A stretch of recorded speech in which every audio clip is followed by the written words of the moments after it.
Welcome everybody to Shitcoin Solutions, episode number 10. I am your host. My name is Rick Aubrey, along with Lee Whitaker, as always. And today we have G.E. Lee, and I'm going to let him give a little intro to himself, and then we're going to start off our questions and answers. Hey guys, nice to be here.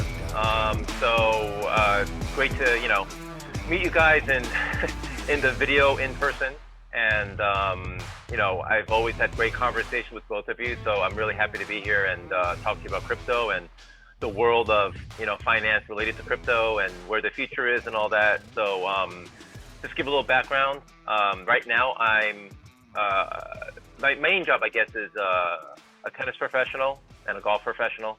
I've been teaching sports and academics for pretty much my whole life.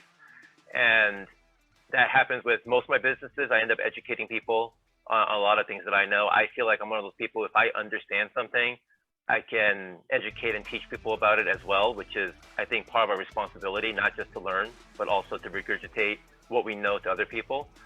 And I think crypto is one of the most underrated concepts and assets today still, because you guys and I are in the world right now, crypto, so we know what the value is and what can happen with crypto. But there's still millions of people out there who just heard the term as if it were just a catchphrase being thrown around among certain people, right? Whether it be a scammer or whether it be people looking for a quick buck, a lottery or whatever, but they have no clue on what exactly is behind crypto and what is the meaning of it for our future and for the country and for the world. So I feel like, if we always touch upon just one or two things that somebody didn't know about that we can go forward on, I think we've done our job. All right, so you want to give a little introduction as far as blockchain technology and how you would describe it to the everyday person that is on the streets that they've heard of it, but they don't know what blockchain technology is. They hear blockchain, they just go Bitcoin, and that's just what Right. they do. So, give us your interpretation of what blockchain technology is. Right. So I'm not going to stand here pretend to be an expert. I'm not a developer. I don't know much coding and Solidity, which is the common programming language right now, which is involved with crypto. I did take some programming classes in college because I did do engineering, but it wasn't really my favorite topic, just because I'm more of a creator rather than a coder. I love, like user experiences and things that are beautiful and things that look good. And I like to let the developers do the coding in. Not one of those guys who's going to stand up 8 hours at night trying to find that one little bug and, be tearing my hair out. It's just not me. But as far as the technology goes, if you want to imagine what overall cryptocurrency is, how I would describe it is it's basically a type of currency that's owned by the people. And then some people might go, well, I don't own any crypto, and I just use my computer to check my email. How am I involved? Well, you're not yet. But as soon as you buy something, or as soon as you mine something, as far as mining is when you use your computer and start solving problems, and that rewards you with the type of cryptocurrency that you are mining, to put it really simply. The technology behind it is pretty sophisticated, but the end product is you use your computer to solve problems and you get the cryptocurrency. It's as simple as that, really. So what happens is all these millions of people around the world are mining or solving problems in their computers, and they're the ones responsible for creating this network. If there were no one out there doing no mining and solving no problems and not involved in crypto at all, crypto would not exist and it would not continue to exist. But that's the power in crypto. It's owned by the people, the millions of people who are doing the work to make sure that crypto continues on. And as far as how the cryptocurrency gain value, it's just a basic concept of supply and demand. It's not something so sophisticated that you need to understand technology to know how it works. Everybody knows what supply and demand is. So if somebody created something, even out of thin air, and the majority of people who are involved say, hey, this is worth something, I'm willing to give you a certain amount of whatever I have to get it. Okay, well then there's that value at the time. Now that's the immediate value. But let's say that happens again tomorrow, and next week, and next month, and next year.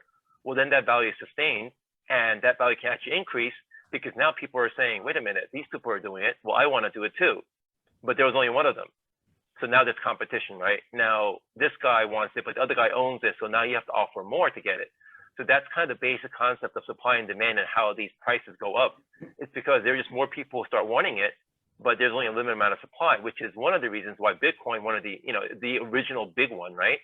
That's why it keeps gaining value, because there's a limited supply. And if people kept, like the US government kept printing money, Bitcoin would not have this, value that can stay with it for a long time, because as the quantity increases, the value decreases. Again, supply and demand, basic concept. So that's one of the strengths in Bitcoin. And Michael Saylor, one of the biggest proponents of, Bitcoin, is just talk about the value that can hold, unlike US cash, because of the fact that it has limited resources in, it's a limited supply, and that's it. You can't get any more. So, but every day more people are hearing about it. Therefore, some people, well, let me buy some Bitcoin. Let me go and get some. Well, they're all owned by someone, or it's being mined by someone. So when you want it, then you have to pay more.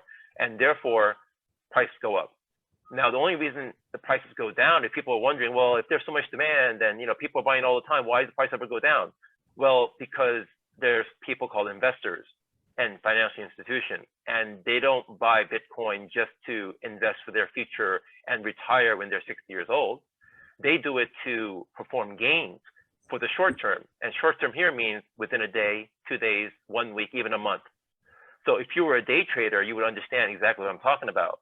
And even though Bitcoin's going to rise up in a year or 2 years, they don't care about that. A day trader's not going to care Bitcoin's going to be up in 2 years. They care what percentage in what time frame is going to go up today, right now, in my hours of working. So if they know from Catalyst or whatever's going on in the news, or whatever they know from information they have, if they know that Bitcoin has a chance to go up 5% in the next 5 hours, well, they're going to get some. But if they feel like there's some bad news coming, or there's some negativity, then they're going to sell it. It's just not about long-term holding. It's about their profit margin per day. It's as simple as that. Now multiply that by thousands. Multiply that by the whales who are owning millions, tens of millions, sometimes billions of dollars worth of Bitcoin. Yeah, they can influence the market a little bit. I mean, if 10 whales sell on the same day, they're going to feel the impact a little bit. So that's why prices can also go down. But I really suggest for the retail investor and the people just at home saying, I want to get into Bitcoin a little bit. Okay, well, then you better immediately look at it as a long-term investment for your retirement kind of fund, rather than, oh, I want to see how much it goes up tomorrow. Well, it just doesn't work that way. I mean, there's no point. You'll stress yourself out, and that's just not how home retail investing is done. Now, if you want to do it like that, you better put in the time, and you got to go in and really do the research, just like the day traders do. But I highly do not suggest that, because you can drive yourself nuts just knowing that you'll never get enough information to get it right. And that's how we all feel, right? We can never have enough information to read the future, right? Because you can't. The bottom line, you can't. But you can read to a certain high percentage the long-term effects of an asset like this. I got to share a little humor. You said it's going to create something out of thin air, and people question how crypto has value if it's not something you can put in your hands. I got to share my screen real quick and show you guys this. I think you have it disabled. Yeah.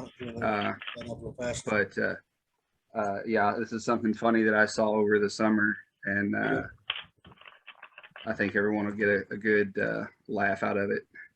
An artist made an invisible sculpture and auctioned it for $18,300. Invisible. Well, people always tell people that cryptocurrency is an invisible. I say it is a currency, but you can't put it in your hand, and so that really messes. I think Bitcoin, the name of it itself, threw people off, because they think of physical coin, and that being the primary crypto that everybody knows. They're like, well, how do I get my money? A lot of people have told me they think I go buy some and I never get my money back at all. Like they're just completely clueless as to how they ever get any money back. Like, well, okay, I send money in to the cryptocurrency universe, and then it's like forever gone, but I have Bitcoin, so how do I get my money back? Well, but yeah, so you can create something out of thin air. It was literally done in the art world, and it had a value somehow. Somebody paid $18,000 for thin air. Right. Well, when you get into more of that world now, and we're going to talk about that later, right, about NFTs and things like that. Yeah. The value is truly in the eye of the beholder. And Yeah. honestly, like I felt like this a long time ago with art and creative products and all that. I mean, I never want to disrespect artists because, you know, they do their thing, right? Right. But the value put on each to me is a little shady in the fact that I saw a piece one time where this art expert, you know, a collector and an expert, they brought him to this location where they had two pieces of art, and one was done by a professional artist, you know, an Hmm. artist for life, and one was done by just a regular like 7-year-old kid, right? And you know, you can see what happens. And the guy, you know, analyzes each piece. He talks about the technicalities of the brush strokes and you know the canvas and all that kind of stuff.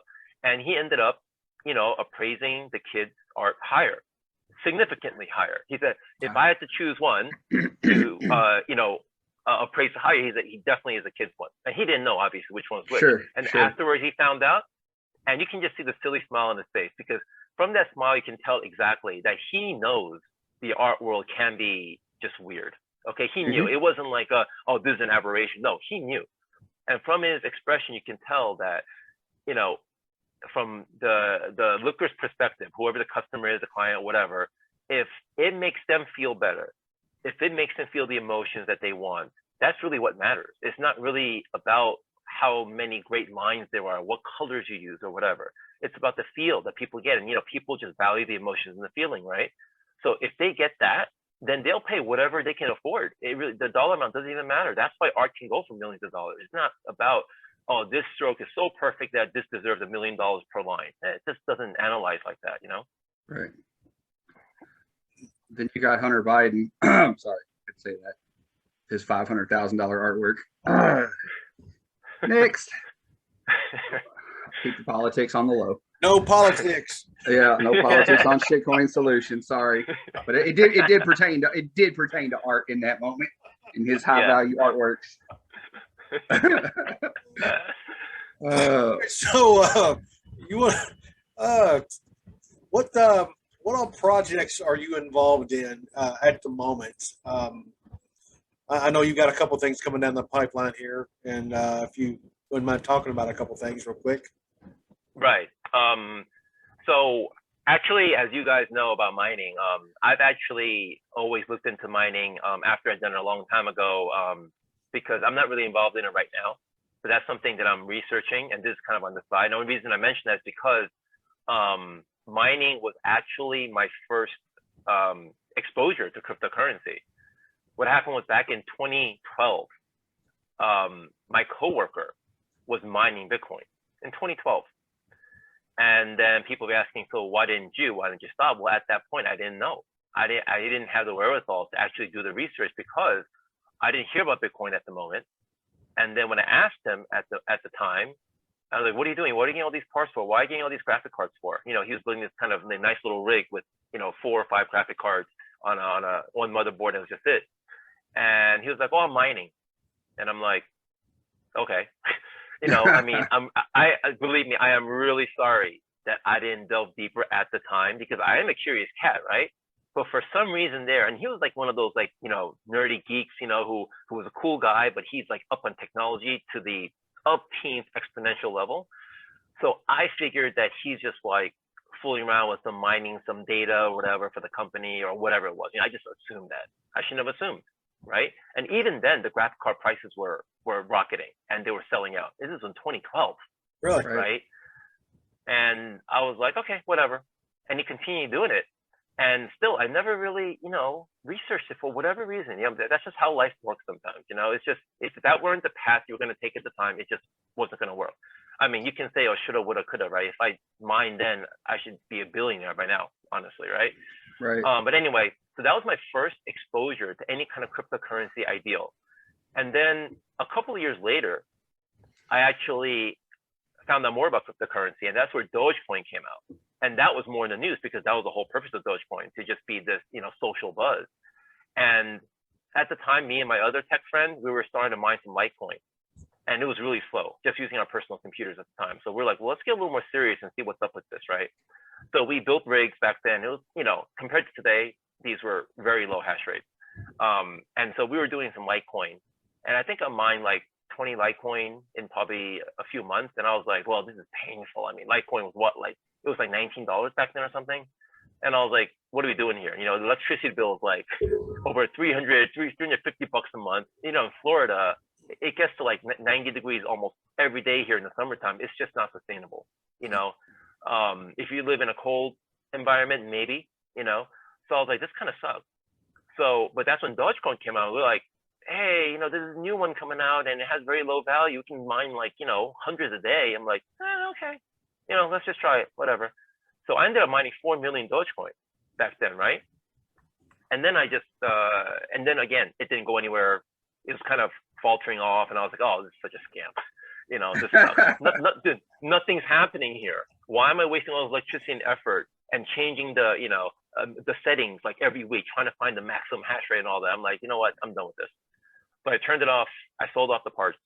And I kept that 4 million in my computer cold wallet. And then what was it, like a year ago? There was a news saying, oh my God, Dogecoin's out again, and it might go up to like almost a penny. And I'm like, really? Yeah, I remember Dogecoin. What's it been doing this whole time? Nothing? Okay, now it's going up. So I took a look, and lo and behold, like within that month, it went up to like almost a penny to 2 cents. And I'm like, oh, whoa. All of a sudden, all my Dogecoin's worth like, I don't know, like 20 grand or something, or whatever. I'm like, oh, that's kind of cool. All right.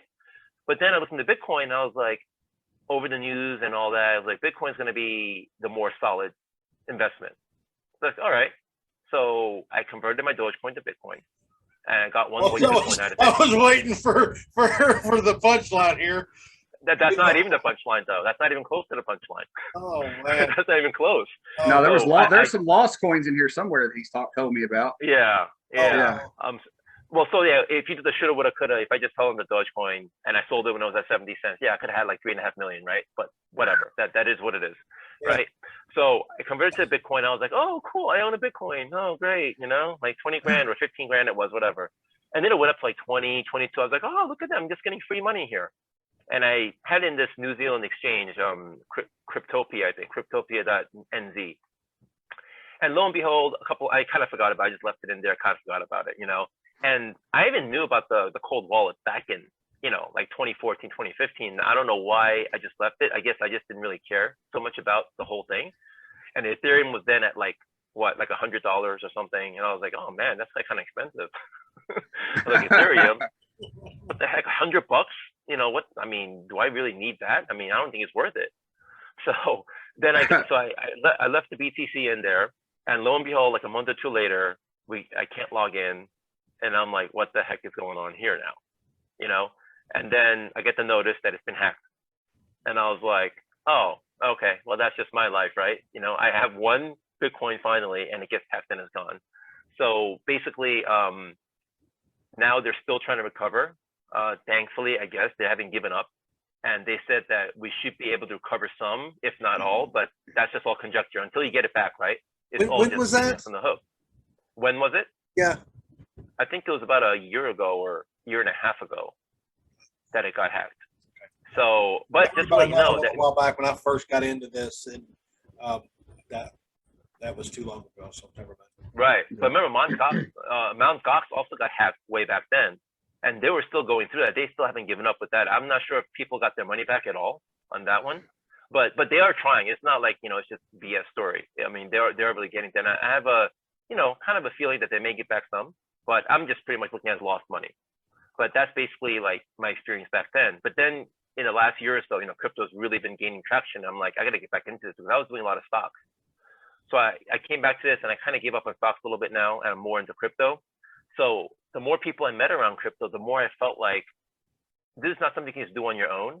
You should collaborate with people and try to get more information, only because we just don't have time today. And, you know, all of us have day jobs, right? I mean, Right. or school or whatever, right? So I mean, for us to spend 80 hours a week just on crypto right now is impossible. So that's why I formed a Facebook group, and I wanted to just see what other people are thinking. I also wanted to help other people get into it. And I've been running Facebook groups in sports and stuff for a long time. So it's nothing really new to me to create a little social atmosphere for whatever I'm doing. And that was started in May of this year. Wow. And it's been growing really steadily. I think we just passed 12,000 members Yeah, I was gonna So say I didn't know you were that new, and I was just telling the last interview I looked at. I was like, yeah, he had 11,000 earlier today. It was 11,000. I did not know you grew it that fast. yeah, I know. I think part of the success is that I have some awesome moderators in the admin group who are helping me keep the spammers out, which is one of the biggest Man, issues in this space. I So blocked people probably are 80% of the requests or better. It's crazy how many I had no idea spammers.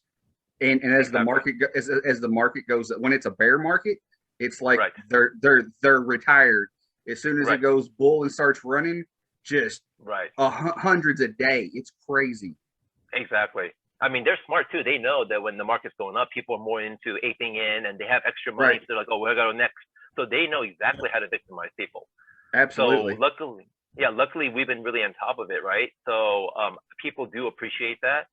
And people go to all these spam riddled sites and they come to ours and they see it's nice and clean. So they stay. And also, I've done some tests with other accounts to see how we're doing.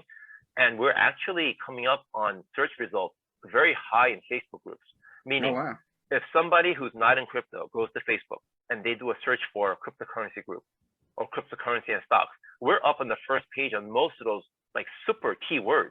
I'm not Oh wow. talking about people searching for, oh, cryptocurrency who also does stocks who are located in America. Well, I'm not saying that. I'm saying if you just type in cryptocurrency groups, we're in the first page.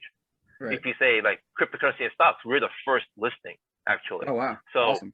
so basically Facebook's giving us some respect because they see that we've been gaining 1 to 200 people a day consistently. And we've had very low complaints or people saying that we're spammers or whatever. So I think that helps also. So that's what we've been growing very steadily. So I'm pretty proud of that. And knowing that this is a great segue into an actual business because look, I mean, we can only help enough in Facebook at a certain time, right? Because no one's getting paid for it. We don't have this opportunity just to hang around on Facebook and help people 20 hours a day. Right. So that's why I decided to create a crypto consulting business to advise people and help people in whatever they need and to educate them from our experiences. Because as I was, talking to Rick before, you guys and I have all made a lot of mistakes, Yeah. in the crypto world, right? As Yeah. I just told the story, we made a Yeah. lot of mistakes. And from that, I want to have the other people either watching or listening to understand that you don't have to make our mistakes. Right. That's not your job to make mistakes. Your job is to learn, not make our mistakes, and get more right into profit. That's what I really want for them. Because at the end of the day, it's always about the mentorship, right? That's what people say. Even the billionaires, Tony Robbins, all these guys, they all say the same thing. Mentorship is one of the most important things you can have in life. Why try to reinvent the wheel? Why learn everything from scratch? When you have someone who's already been there, who's already Right. walked your path and knows what was right or wrong, and you learn from them, and then you can go off running instead of crawling. So that's one of my goals in my crypto business, which is going to launch pretty soon. It's going to be named Cryptulia, and Okay. the site's going to be live probably in a week or two. Awesome. And yeah, and from that, I'm hoping that Cryptolia? people, yeah, Cryptulio, yeah, Cryptulia. it's CRYPTOOLIO, Cryptulio.com. There's actually a sign up page I just put up on there now in case people want to go and do a registration sign up. So when it's ready, they can go and be notified when we launch so that Okay. they don't miss out on it. Because we may have some specials, and some freebies when we open up, just to welcome people into the group and say, hey, this is what we're all about. We're all about helping you and trying to get you, positive in the green rather than Right. just randomly putting money around and just be like, hope it goes up. That's not really the way to invest, right? Yeah. I mean, Right. unless you have a millionaire, then you can toss a grand here and a grand there. But I don't think most people coming here are going to be millionaires, No. looking to, invest all their millions, So we want to help the people who really need the help. That was essentially how this show, I mean, that was actually my idea for the group chat and everything was I need help. I need more eyes. I need people who are awake different hours of the day.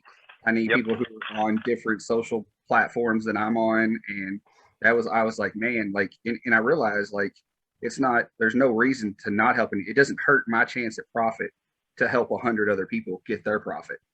So Exactly. that's why I was like, man, I need to get as many people who will hear the word crypto and want any kind of interest in it involved, in something together. And that was exactly what you're talking about. It's exactly my reason behind all what I did.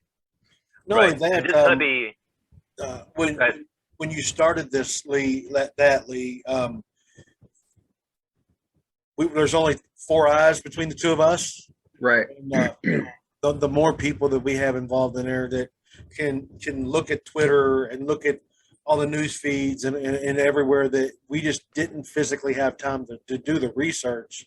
Yeah. And bring back these little bitty tidbits of information back to us, and we can do the same thing for them. Then it really helped us out really a lot in the beginning. Yeah. Yeah, And absolutely. just the other day, just 2 weeks ago, I was at the bank, and just next to me, I was at one of those stations, where I'm talking to the actual, manager. And just in the booth next next to us was a guy who was talking about, crypto to his, assistant, to the customer service rep. And he was like, I got an account with you. I'm trying to like get this crypto and I can't get funded. What's going on? And I'm like, he's like, dude, I've been there. Yeah, So after we were right. done with my thing, I went over to them and go, I heard you talking, and I wrote him the, my Facebook group's, name, and I said, come here and we'll help you. You know what I mean? And I think that's part of our responsibility. And, we know the frustration it takes Right. with the simplest things. I mean, you think get into crypto, buy Bitcoin. Okay, well, what do? You should be able to go to a site, fund it, and buy it. But it's not always the case. We all know that. There are Right. problems out there still. So that's kind of like made me realize, yeah, this is getting out there, it's getting real, and we need to be there, when these people come out and need help, Also, the backwards compatible issue of now that I've got my funds in there and I've made a profit and I want to pull some back out to my bank, there is a tremendous amount of ignorance when it comes to that. That people can go on a site and use a credit card and buy something, but if their bank's not linked back to it, that money's not going back on their credit card. Right. How do they pull the Right. money back out and be able to monetize the value of what they just earned? Right. And there's the thing with all this stuff, you can try to read about it, you can try to listen to people, but you have to mostly go through it yourself to actually learn, right? You got to Sure. have your hand held sometimes and go through it, because I've watched videos and I've done this and that, but sometimes if you don't just do it yourself, you don't really understand the difficulty of what's going on. But once you go through it, then you're an expert. You're done. Yeah. Even then some things go wrong, they do, but overall you feel this confidence of saying, okay, I've been there, I've done that, now I can do this again. That kind of feel. But until that point, people need help. I mean, when you have that feeling of I'm able to do something that everyone else is trying to do, Right. that's a pretty good feeling. One of the simplest things in the beginning when I got on Coinbase, I want to say it was 2017. Whenever Bitcoin shot up to almost 10,000, the first time I got my feet wet and I jumped in. Of course, I didn't know about buying partial coins. I didn't know anything. And Litecoin was going up. My buddy was, so I jumped in almost at the time. It was like 323, and I ended up losing a fortune. But I didn't even know at the time trading on Coinbase that they still took a fee when you would just swap it from coin to. I just thought I was swapping coin to coin. Sure, I thought I was just swapping coin to coin at the time, and didn't know they were taking a few dollars. So I'd be moving back and forth, more or less going nowhere. I'd make $10 here, $15 there, and then do a trade. And yeah, I had no idea for the longest time. I wasn't paying attention that they were getting a little piece of every trade for a good while before I learned that. So it's just simple things like that you can tell people, like, hey, don't trade the same thing 6 or 7 times a day, because it's going to cost you $20 throughout the day. Yeah. Unless it, It stuff says like no that. fees, but they are taking a percentage of Sure. every swap. Right. Yeah, I had How no they're idea. able to advertise no fees and still charge a fee. It doesn't make any sense to me. Yeah. Whatever. But yeah, I had no idea that's what was going on. They were taking a little tiny piece every time I was swapping around from something to something, trying to catch an uptrend. And, so yeah, I had no idea that was going on. Little things like that. I'd love to, avoid, like I said, we've lost probably, at this point, it's called a good 100 grand in profit this year for various reasons.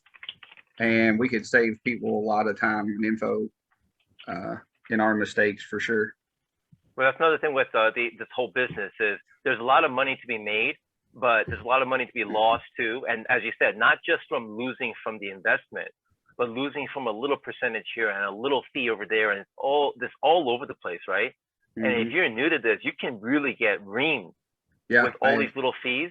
I mean, for example, okay, not many people are going to know, if you're trading on the decentralized platforms like PancakeSwap, right, or more like Uniswap for the Ethereum fees, not a lot of people are going to know if you do a small quantity. Okay, if you just buy, let's say, like $100 worth of something, you can literally pay more in fees. You can be paying $150, $200 in fees.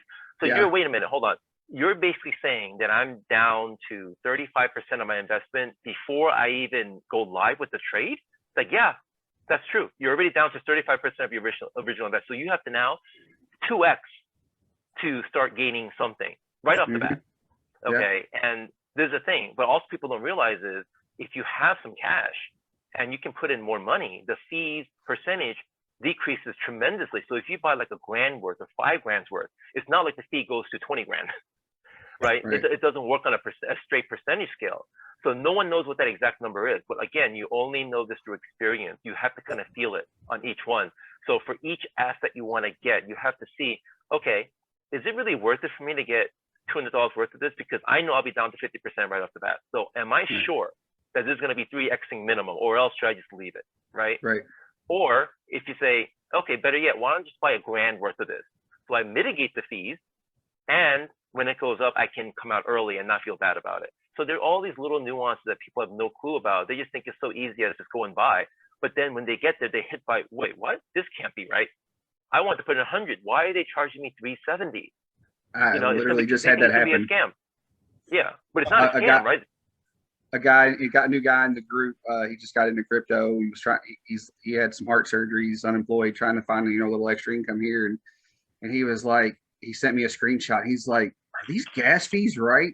He was trying to buy $100 or $200. Right. I think they were wanting to charge him 75 or 80. And he was like, is this? I was like, dude, I said, eat gas fee. I said, gas fees can eat your lunch. Yeah. There's been several times I've told Rick to get into a coin that I saw, throw 50 or $100 at me. He's like, nope. He's like, gas fees are almost as much as it is to buy the coin. I'm like, okay, never mind. Yep. Like, you got to 2x the value at this point just to break even. Right. And exactly. Really, if you want to be able to cash out. So right. And by the way, for people, but just to finish on that point, just to let them know, some people might not understand what the gas fees are, what that really means. Just simply put, okay, these are fees that are built into that particular cryptocurrency chain, okay, into that network. And they're trying to fix all this, but that was just what was built in. It's not like there's a human being behind the calculator saying, oh, this guy purchased 100, so let me charge him 120%. It's not like that. This is already built into the contract. So therefore, it's not really a scam. It's just the best they could have done at the time it was developed. And this was developed years ago, right? But they are trying to come out with new fixes to this. They are. It's not like they're just going to leave it and say, we're just going to take your fees for the rest of your life. So I just want people to understand that they were not perfect when they built these systems, right? Cryptocurrency is not perfect by any means. No. It's just that most people believe that it's a better system than the current financial system. That's really what it's all about. It's not about the best. It's just better than what we have. And the best part about crypto is because it's digital, you can improve it. You're not stuck with just a dollar bill and this is it, right? So that's another evolutionary part of crypto where if people complain about it, a bunch of developers can get together and they can try to edit and make the crypto better. It's not like be all end all, you got to live with it and that's it. So that's a very positive part of crypto as well. The community does have a say in how this should operate. Right. One of the reasons why the gas fees, the trading fees and all that stuff from gas wars, from NFTs have kind of somewhat helped raise the gas fees up on there. The faster you can get the minting done and the faster you can get trading done, the cost more gas. Basically, that's one of the reasons for gas fees is speed of transaction. Right. What are your thoughts on the NFT world and for people that don't know anything about what an NFT is, if you could give them just a quick, brief explanation of what that is and your thoughts on that. Right. So I'll give you like a generic idea of NFT is what everybody tells everyone who's new in the NFT world. It's basically a digital asset, a digital thing, okay, to be generic. Where, yeah, again, you can't touch it, you can't feel it. Okay, that's the pure NFT concept in itself, which represents whatever idea or thing you want. And that is the beauty of NFTs. It's not like a dollar bill that you trade a thing for. An NFT represents the exact idea or thing that you have, or thing that you have. So, for example, it can represent a piece of art, or it can represent somebody's time. So let me give you some examples. It's best given examples for NFTs because some people might just be like, okay, I just don't see it. The most common example is people giving a unique asset like a Mona Lisa, right? People make copies of it, but there is only one original. So an NFT can represent a Mona Lisa. That's it. Okay. You cannot make copies of that. If you do, the value won't be the same. So it works exactly like that kind of piece of art, but it doesn't stop there, right? For example, if I'm a tennis professional, I can literally take a picture of myself or a video of, let's say, a slow-mo, super slow-mo, high-speed forehand, the way it should be hit. And I can sell that video tied with an hour's worth of my instruction time, remote or local. Okay, so if I just do the video of the slow-mo forehand, people think, oh, that's cool. All right, I'll pay, I don't know, $50 for that, and I can, use it for whatever, or I can say, I have, his slow-mo forehand, instructional thing. But if I tie an hour's worth of my time, right, that raises the value tremendously on top of that, because that's the author giving his time to the purchaser of that NFT saying, okay, now I'll either Zoom you or come over if you're local or whatever, and we can actually work on your game. So that's the flexibility of NFTs. And NFTs are infinitely programmable. As we go forward, the flexibility of how you can program an NFT. So it's actually like a computer program. That's the way you look at it, where you can put anything you want in it. In fact, that's why Cardano is one of the leaders in this field, because they're doing programmable contracts, meaning in the future, they're not going to have those DocuSign stuff, and they're not going to have, legal papers you fax over, and that's ridiculous. Okay, they're going to have NFTs for that as well. So NFTs, you can actually digitally sign, and it cannot be altered afterwards. And you can put that all in the contract. It can all be predetermined. So you can have the fields, you can have the actions, whatever you need to get that going. It's predetermined, and that's where the flexibility, and that's why people talk about, it's kind of a divided world, right? Some people say NFTs, oh, it's such a scam, it's just like a piece of art, you can put whatever value, that's ridiculous for 20 million. Yeah, there may be some things like the, Cyberpunks or the first NFTs that came out, they had ridiculous, low pixelated, low resolution graphics selling for millions of dollars. Okay, but at the end of the day, I can say the same thing for some artwork, right? Mm-hmm. I mean, I can see some art that to me looks like, well, what is that? That looks like just a bunch of squares with a circle. Yeah, but then it's sold for 500 million or $1 million right. or whatever. So at the end of the day, it doesn't really matter what I think. Okay, right. It matters how much was transacted for that value. So NFT is the same way, but I'm trying to tell the people the value, the true value of the NFT. It's the programmable aspect of it, that you can basically make it whatever you want, any contract you want in life, and put it in there and have it hold, so that it will be eventually, I think, illegal. Even my lawyers, some of them won't touch the NFT crypto world yet.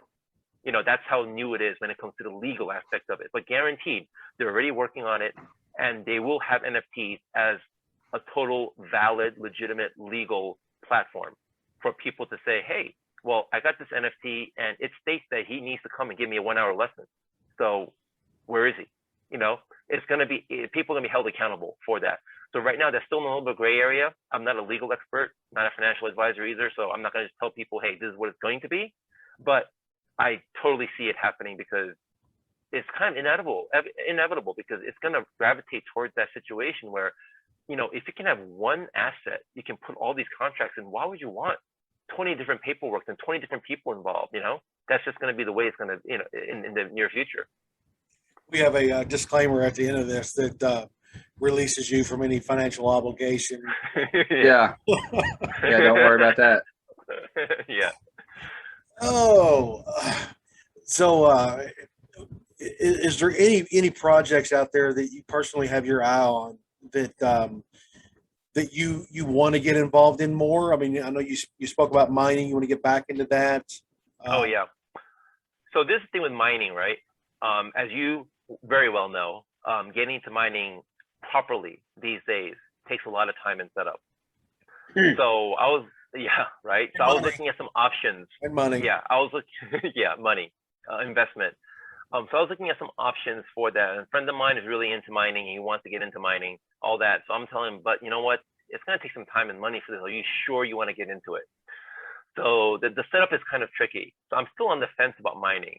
But I'm more into what the cryptocurrency and NFT world can do for us and business going forward. So there's actually a project that I've been working on for a long time. And that's basically to tie the world knowledge together. And I want to create a world of knowledge, basically, let's just say. So you know how Facebook is a world of social sharing? That's really what that is. But it's not really necessarily knowledge, is it? So to me, I think the more sustainable platform is always based on knowledge. So what I'm trying to create is a platform of knowledge where people can share their ideas and share facts and share answers. And on top of that, create a world where people are trying to help each other. And there's a database full of information.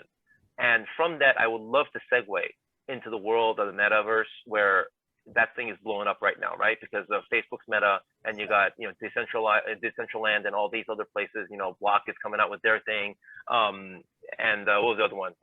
Meta Hero has their thing. They just merged.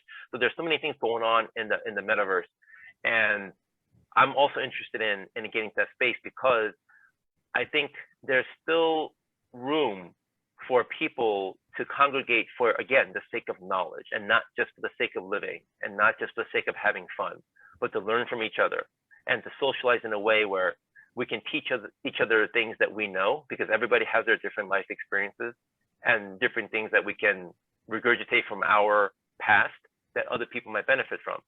So that's really one of my main goals in using crypto and NFTs and things like that into the knowledge base for the future. You got anything else for him, Lee? No, that was pretty good. I learned a fair amount myself. All right. Well, what is your end game, man? What do you see this going? Well, as far as the crypto world goes, I think that it's going to be very difficult for crypto to totally replace government currencies, meaning it'll be the only thing available. I think there'll always be a second option. Sure. Always. I don't think crypto is just going to be it and then there's nothing else left. But at the end of the day, I think the public adoption will just keep increasing and increasing. And eventually, I do see crypto as one of the leading sources for currency and trade. So I can see more people using it to actually make payments and banks using it, you know, going back for like XRP is supposed to do. And I can see countries adopting like they already have, but in a more legitimate, sustainable fashion and not just let's try it out. Because I think we're all still in the learning stages and no one really knows how to use crypto yet because it's so new.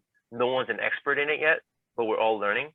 So at the end of the day, I'm hoping that crypto can provide like some of the, you know, the well-developed, the less developed countries, because I've been in touch with them and they almost look at crypto as their savior, but even they just don't know how to deal with it. They just think, oh, let's just put $10 down on a, you know, a tiny micro cap, you know, token that just came out and hopefully it goes 1,000x. Well, again, that's just not the way to do it, right? But that's the mindset they have now. So clearly, they're not educated on how this can help them. So this is what we're gravitating towards, you know. So I think with better technology and you know, more sustainable sharing between the people who can and the people who can't, I think crypto can really bridge that gap and help those people get better, not just through investing, but how they can actually move money and transact with pretty much no fees. And I think that'll free up a lot because, as people say, all you need is a cell phone. You just need one electronic device to be able to use crypto. And I know in the less developed countries, again, cell phones are still at a premium. Not everyone has a cell phone over there. But even if just one person in the village has a cell phone, you know, they can start doing some things, you know. And I'm hoping that's like what happens. 4 of them sitting up on my desk right now. So Yeah. Yeah. Hey, time to ship some out. Right. Yeah. all right, well, I'm going to allow you one more opportunity, and that is to shamelessly plug your little CBD tweet shirt there. Well, yeah, this is my other side business. You know, this is again to help people with, you know, like fibromyalgia and anxiety and stress. who can't sleep very well. I've had a lot of clients who are, in that field of like body pain and sleep deprived. And, I never really know how many people, suffer from that until I got into the business because, you just go to work, you talk to people, they never really talk about their problems like that. They don't just say, oh, I have a sleeping disorder. They don't just come out and say it. But when they knew I was doing this business, all of a sudden, I hear all this stuff every day saying, oh, I have trouble sleeping. Oh, I have fibromyalgia. Oh, my body aches and it's not healing.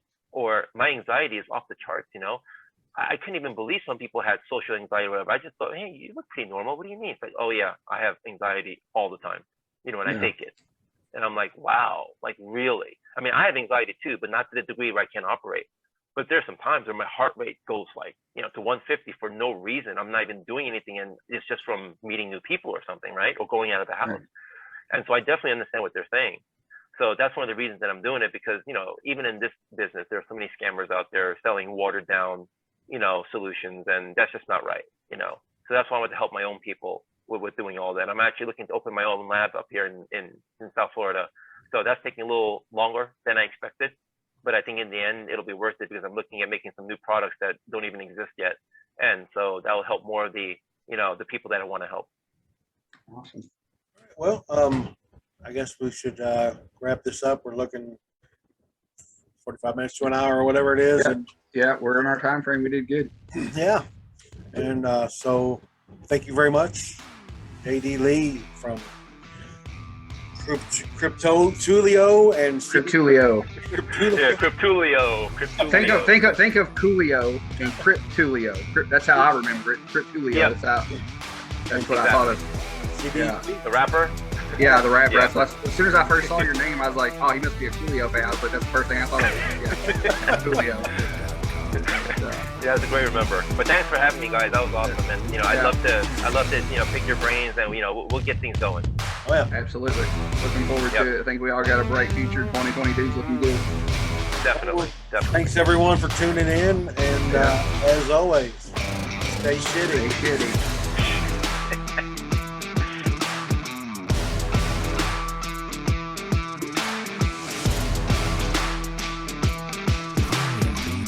Shitcoin Solutions is intended for entertainment and educational purposes only. We are not financial advisors and are not registered to provide financial advice.